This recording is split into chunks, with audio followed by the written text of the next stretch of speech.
Hello and welcome to this edition of Desert Warrior. I'm your host, Lieutenant Colonel Diana Bagué. Alfredo Contreras reports on how members of the Sergeant Audie Murphy's Club support the El Paso community in support of a worthy cause for children. Ready, set, go.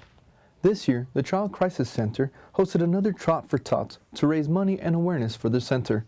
Staff Sergeant April Williams, the president of the Sergeant Audie Murphy Club, tells us about helping set up for this event. We help with the pre-registration, and we're also helping out along the route. We'll be passing out water to the run participants. And in appreciation for the Child Crisis Center having us back a second year, we are donating 2 rocking chairs from the Fort Bliss Sergeant Audie Murphy Club. We also have a team that's participating in the run, so we're really excited to be here. Several law enforcement agencies came out to support the event along with the mayor of El Paso. This year's event helped raise over $10,000 for the center. This is Alfredo Contreras reporting from Fort Bliss.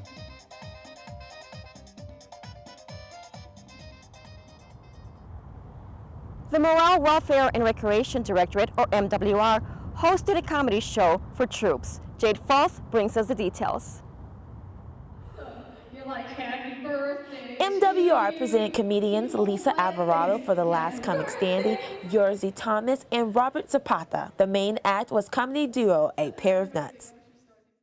No, we actually came to Fort Bliss last year and we had an awesome time. And I don't know about you, Johnny, but I had an awesome time tonight also. Yeah, absolutely. And we both love performing wherever it is, but especially at a military base for the troops, the men and women that defend our country, and we really appreciate that. So nothing like making those guys laugh. I am really excited. Actually, I definitely want to serve them. I want to say thank you. It's just an honor to be here. All the comedians said they were grateful to perform for the military and were honored to make them laugh. Reporting from Fort Bliss, this is Jade Fultz. After the break, we'll head to the field with some Highlander soldiers. Okay, everyone, we have a lot to cover this morning. Tim should be here any second with the latest budget numbers to take us through the initial schedule for production and... Ow. This is one way to avoid getting the H1N1 flu virus. Oh, whoopsie daisy.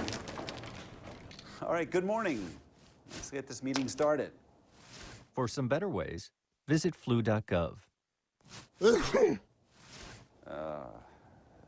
Anyone have a tissue?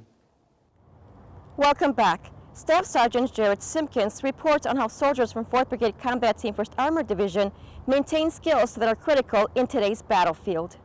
Lift on 3. 1, 2, 3. Highlander soldiers recently received training from their paramedic partner, Southwest Aviation. The Southwest team taught a variety of standard tasks and procedures critical to healthcare specialists, followed by aircraft approach techniques. Captain Kenneth Martins from 4-1's Brigade Support Battalion talks about the training's intent. What we want to do is familiarize all of our medics and COS with the actual standard operating procedures the civilians use, so that way in a real-world scenario they'll know how to approach the aircraft and what idiosyncrasies they are compared to this aircraft and the military aircraft. Southwest Aviation exclusively serves Fort Bliss training area with aerial medical support. Team member Patrick Longcore tells us why this training is unique for him. All right, here we go. You know, I grew up with a very deep respect for the military and the mission of the military.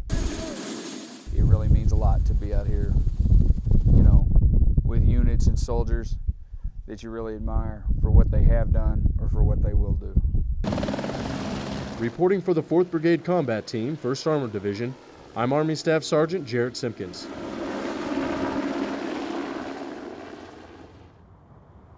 Make sure you join us next time when we feature soldiers from the 101st Airborne Air Assault Division training here at Fort Bliss.